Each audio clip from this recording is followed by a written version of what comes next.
मन के सब डर काल्पनिक है। एक motivational Buddhist story on life. एक कहानी को स्टार्ट करने से पहले आप कमेंट बॉक्स में ओम बुधाय नमः लिख दें और वीडियो को लाइक कर दें। चलिए आज की कहानी को स्टार्ट करते हैं। एक बार एक व्यक्ति गौतम बुद्ध के आश्रम में रहने आया। आश्रम की शांति में 2 दिन बीत जाने के बाद वह बुद्ध के पास जाता है और कहता है, बुद्ध, मेरे मन में कुछ प्रश्न उठ रहे हैं। मैं उनका उत्तर जानने के लिए यहाँ आया हूँ। बुद्ध ने कहा, पूछो, आपका प्रश्न क्या है? उस आदमी ने कहा, बुद्ध, मैं अपने जीवन से बिल्कुल भी खुश नहीं हूँ। दुखों और परेशानियों के पहाड़ ने मेरे जीवन को नर्क बना दिया है। मेरे जीवन में कुछ भी ठीक नहीं चल रहा है। मैं जानना चाहता हूँ कि मेरे साथ यह सब क्यों हो रहा है। मैं इतना बदकिस्मत क्यों हूँ? बुद्ध ने कहा, सबसे पहले तुम मुझे बताओ कि इसका कारण क्या है।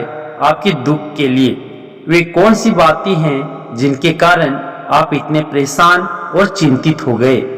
बुद्ध के प्रश्न पर कुछ देर सोचने के बाद उस व्यक्ति ने कहा, यह कैसा प्रश्न है? मैंने आपसे एक प्रश्न पूछा और आप उत्तर देने के बजाय पूछ रहे हैं। बुद्ध उस व्यक्ति की बात सुनकर मुस्कुराए। यदि तुम अपने दुख का कारण नहीं जानते हो तो तुम मुझसे यह उम्मीद कैसे कर सकते हो कि मैं तुम्हारे दुख का कारण जान पाऊंगा? व्यक्ति ने कहा, बुद्ध, लेकिन लोग कहते हैं कि आप भगवान हैं, आप सब कुछ जानते हैं, आप लोगों के मन को पढ़ते हैं, तब आपको मेरे दुख का कारण पता चल जाएगा। बुद्ध हल्के से मुस्कुराए और गंभीर स्वर में बोले, तुम यह सोचकर गलती कर रहे हो कि कोई आएगा और तुम्हें तुम्हारी सभी समस्याओं से बाहर निकाल देगा, लेकिन ऐसा कभी नहीं होगा। केवल तुम ही हो जो तुम्हें तुम्हारी परेशानियों से बचा सकते हो। महसूस करें कि आपने आत्मज्ञान प्राप्त कर लिया है तो आप अपनी समस्या का समाधान कर सकते हैं। मैं भी आपके जैसा हूँ। फर्क सिर्फ इतना है कि सब कुछ साफ है। जिस दिन आपके जीवन की सभी समस्याएं दूर हो जाएंगी, उसी दिन से आपकी भी समस्या के लिए बुद्ध के पास जाने की जरूरत नहीं पड़ेगी। बुद्ध ने उस व्यक्ति से पूछा, क्या तुमने कभी किसी फूल को ध्यान से देखा है? यह सुनकर वह व्यक्ति आश्चर्यचकित हो गया और बोला, बुद्ध, फूल तो एक साधारण सी चीज है, इसे तो सभी ने देखा है। बुद्ध ने कहा, फूल एक कली है। सुबह अंधेरा होता है, दिन के उजाले में फूल बन जाता है, शाम को मुरझा जाता है। यदि फूल केवल इसी बात की चिंता करता है तो शाम तक उसे मुरझाकर गिरना ही पड़ता है, वह कभी खिल नहीं पाएगा। इस तरह अगर आप केवल अपने दुखों के बारे में ही सोचेंगे तो आप कभी खुश नहीं रह पाएंगे। इसलिए मैं आपको बताना चाहता हूं कि आपके जीवन में अभी भी बहुत सी चीजें हैं जिनके बारे में अगर आप बारीकी से देखें तो आप अभी भी खुश हो सकते हैं। आप उनके बारे में सोचकर मुस्कुरा सकते हैं, आप अंदर से खुश हो सकते हैं। आप अपने जीवन की कमजोरी के बजाय अपने जीवन के सर्वश्रेष्ठ पर ध्यान केंद्रित करें। यदि आप अपने जीवन में खुशी चाहते हैं तो आपको इस शाश्वत नियम का पालन करना होगा, अच्छे पर ध्यान देना होगा और जीवन में सकारात्मक चीजें।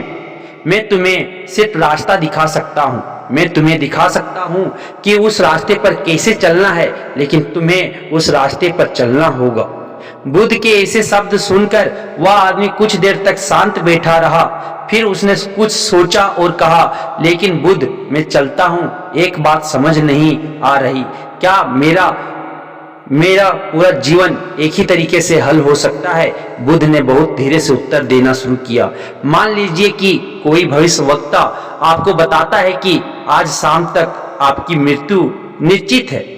यह जानकर आपको उन बातों की चिंता होगी जिनके बारे में आप अभी चिंता कर रहे थे, या आपको याद भी नहीं होगा कि किस तरह की परेशानियां हैं और किस बात की चिंता कर रहे हैं। आप उस वक्त सिर्फ उस हकीकत के बारे में सोच रहे होंगे जिसे लोग मौत कहते हैं। अचानक आपको एहसास होगा कि जिन छोटी छोटी चीजों को आप उसकी सबसे बड़ी परेशानियां कहते थे वह कुछ भी नहीं है।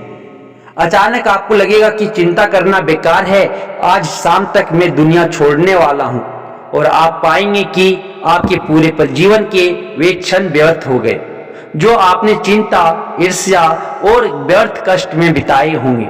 लोग बोलते तो हैं लेकिन अंदर से कभी स्वीकार नहीं करते कि एक दिन उन्हें भी इस दुनिया से जाना है। उनकी इच्छाएं इतनी प्रबल होती है कि वे खुद को अमर मानते हैं। सुख और दुख दोनों की ही अस्थाई नहीं है, या हमारे कार्यों और विचारों से निर्मित होते हैं।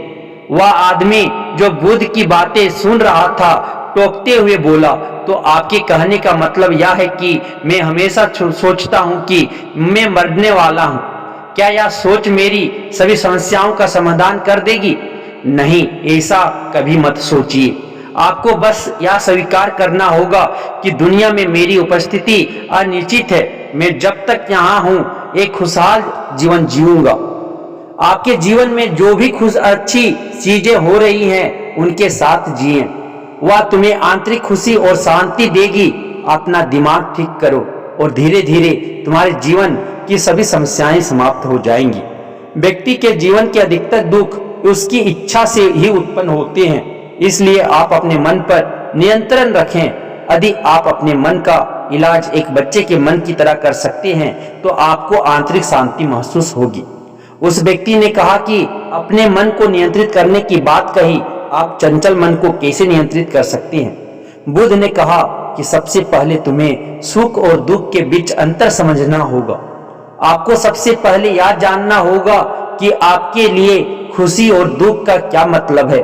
इसके बाद अभ्यास के द्वारा अपने मन को इस प्रकार तैयार करना है कि आप ना तो खुशी के मौके पर ज्यादा खुश हो और ना ही दुखी होने पर ज्यादा दुखी हो। आपको खुद को पूरी तरह से मध्य में रखने का प्रयास करना होगा, जिसे मैं मध्यम मार्ग कहता हूँ।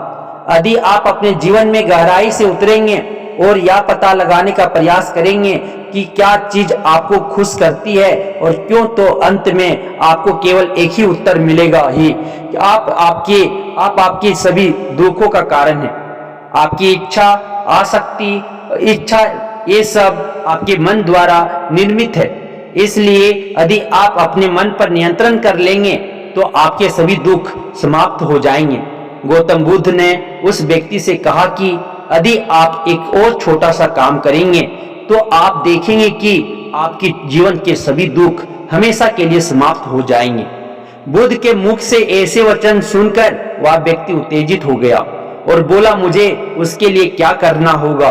बुद्ध के मुख से ऐसे शब्द सुनकर वह व्यक्ति उत्तेजित हो गया और बोला, मुझे उसके लिए क्या करना होगा? बुद्ध ने कहा कि तुम अगले 2 दिनों तक किसी से बात नहीं करोगे और कागज लेकर आश्रम के एकांत स्थान पर बैठ गए। आपको वहां बैठकर उन दुखों के बारे में सोचना और लिखना है जो आपकी परीक्षा ले रहे हैं, और उनका कारण भी लिखना है। और दूसरे पेज पर आपको थोड़ी सी खुशी लिखनी है और यह भी लिखना है कि आपको यह खुशी क्यों है। जल्दबाजी करने की कोई जरूरत नहीं है, आपके पास बहुत समय है, आप आराम से सोच सकते हैं। जाओ और सोचो और आराम से लिखो। उस आदमी ने बुद्ध को प्रणाम किया और आश्रम के कोने में बैठ गया। 2 दिन बाद वह कुछ लेकर बुद्ध के पास वापस आया। उसके हाथ में कागजात। उसे देखकर बुद्ध ने कहा, सबसे पहले तुम कागज से अपना दुख पढ़कर सुनाओ। व्यक्ति ने सबसे पहले अखबार पढ़ना शुरू किया। मेरे परिवार के सदस्य अमीर है लेकिन मैं गरीब हूँ और काम करता हूँ। मैं अपने काम में अमीर नहीं हूँ और मैं अपने काम में सहज हूँ और मेरी तुलना दूसरों से की जाती है। व्यक्ति ने आगे पढ़ना शुरू किया। दूसरा, मेरे पड़ोस में बहुत से लोगों ने बचत की है लेकिन मेरे पास बचत के नाम पर कुछ भी नहीं है। इसका पहला कारण यह है कि मैं काम कम जानता हूँ लेकिन खर्च बहुत करता हूँ। आज मेरे पास बचत के नाम पर कुछ भी नहीं है। मेरी पत्नी काफी समय से बीमार है और उसकी बीमारी का कारण मैं हूँ। मेरी लापरवाही के कारण मैं उसे कभी किसी डॉक्टर के पास नहीं ले गया। मैंने इसे भाग्य पर छोड़ दिया। शायद यह मेरी अपमानजनक इच्छा थी कि अगर मैं बीमारी से मर जाऊं तो तो मैं एक खूबसूरत महिला से शादी करूंगा। चौथा, मैं मन में फ्री पैसे पाने के बारे में सोचता रहता हूँ, परंतु योजना पूरी नहीं होती। मैं दुख के सागर में डूब जाता हूँ। फिर यह दुख मुझसे सहन नहीं होता और इसका कारण मैं ही हूँ। मुझे पता है कि मेरे पास अल्कोहल पीने के लिए पैसे नहीं है, फिर भी मैं इसे पीता हूँ। मैं अपना दिन खुशी से जीता हूँ, लेकिन ऐसा करने में सक्षम नहीं होने पर देखता रहता हूँ। बुद्ध, ये मेरे जीवन के सबसे बड़े दुख हैं और गहराई से सोचने के बाद मैंने पाया कि कई उनमें से मेरे कार्यों और मेरे विचारों के कारण हुआ।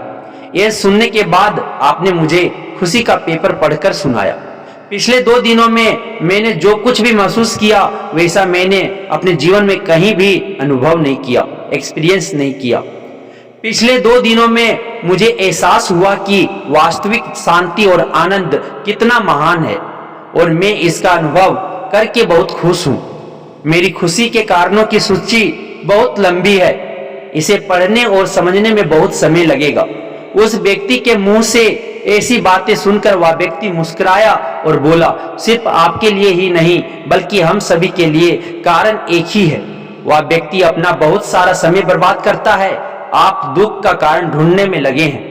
हमारा जीवन भी एक तरह से सुख और शांति और आनंद की तिजोरी है। बुद्ध ने उस व्यक्ति से कहा कि खुशी के सभी कारणों को साझा करने की जरूरत नहीं है, तुम उनमें से कुछ का पाठ कर सकते हो।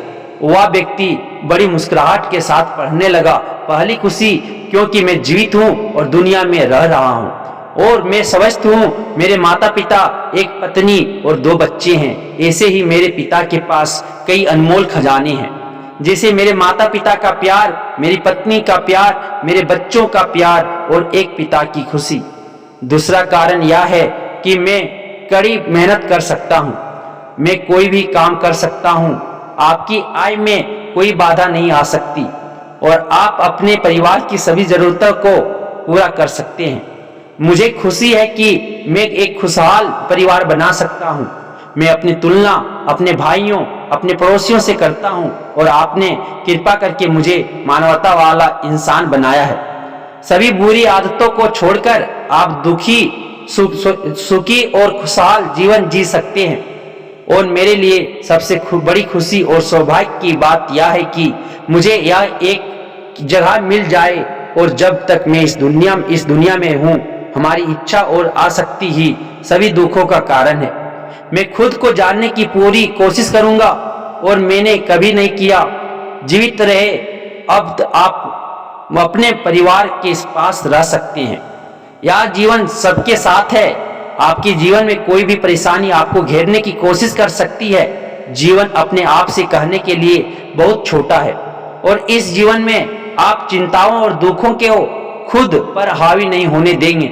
शांति से बैठकर उस दुख का कारण जानने का प्रयास करें और यदि मिल जाए तो उसे नष्ट कर दें। इस तरह आप मानसिक शांति और कभी ना खत्म होने वाली खुशी पा सकते हैं। दोस्तों, आशा करता हूं कि आपको इस कहानी से बहुत कुछ सीखने को मिला होगा।